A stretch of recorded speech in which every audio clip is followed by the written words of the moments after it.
Hi ನಮಸ್ತೆ ಎಲ್ರಿಗೂ. ಇವತ್ತು ಪುಳಿಯೋಗರೆ ಯಾವ ರೀತಿ ಮಾಡೋದು ಅಂತ ನೋಡ್ಕೊಂಬರೋಣ. ಅದಕ್ಕೆ ಬೇಕಾಗಿರೋ ಸಾಮಗ್ರಿಗಳು ಸಾಸಿವೆ, ಕಪ್ಪು ಎಳ್ಳು, ಮೆಣಸಿನ್ಕಾಯಿ, ಕರಿಬೇವಿನ ಸೊಪ್ಪು, ಪುಳಿಯೋಗರೆ ಪುಡಿ, ತುರಿದಿಟ್ಕೊಂಡಿರೋಂಥ ಕೊಬ್ಬರಿ, ಕಡಲೆಬೀಜ, ಕಡಲೆಬೇಳೆ ಮತ್ತು ಹುಣಸೆಹಣ್ಣಿನ ರಸ, ಉಪ್ಪು.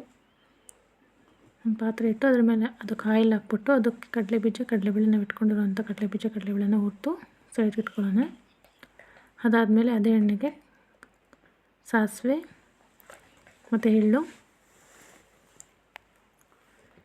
ಚೆನ್ನಾಗಿ ಫ್ರೈ ಮಾಡಿಕೊಂಡು ಮೆಣಸಿನ್ಕಾಯಿ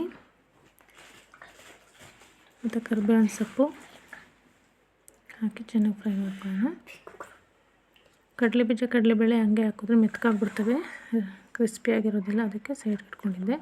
ಅದಾದಮೇಲೆ ಹುಣಸೆಹಣ್ಣಿನ ರಸ ಹಾಕಿ ಚೆನ್ನಾಗಿ ಕಾಯಿಸ್ಬೇಕು. ಆಮೇಲೆ ಉಪ್ಪು ನಿಮಗೆ ಎಷ್ಟು ಬೇಕೋ ರುಚಿಗೆ ತಕ್ಕಷ್ಟು ಅದೆಲ್ಲ ಚೆನ್ನಾಗಿ ಕುದಿಸ್ಬೇಕು. ಅದಾದಮೇಲೆ ಕೊಬ್ಬರಿ ತುರಿ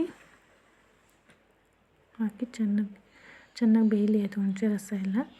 ಅದಾದಮೇಲೆ ಪುಳಿಯೋಗರೆ ಪುಡಿ, ಮನೆಯಲ್ಲೇ ಮಾಡಿರೋಂಥ ಪುಳಿಯೋಗರೆ ಪುಡಿ ಹಾಕ್ಕೊತಾ ಇದ್ದೀನಿ. ಬೆಲ್ಲ ಬೇಕಾದರೆ ಹಾಕ್ಕೊಳ್ಳಿ, ಚೆನ್ನಾಗಿರುತ್ತೆ. ನಾನು ಹಾಕಿಲ್ಲ. ಕಲರು ಚೆನ್ನಾಗಿರುತ್ತೆ, ತುಂಬ ಚೆನ್ನಾಗಿ taste. Thank you for watching.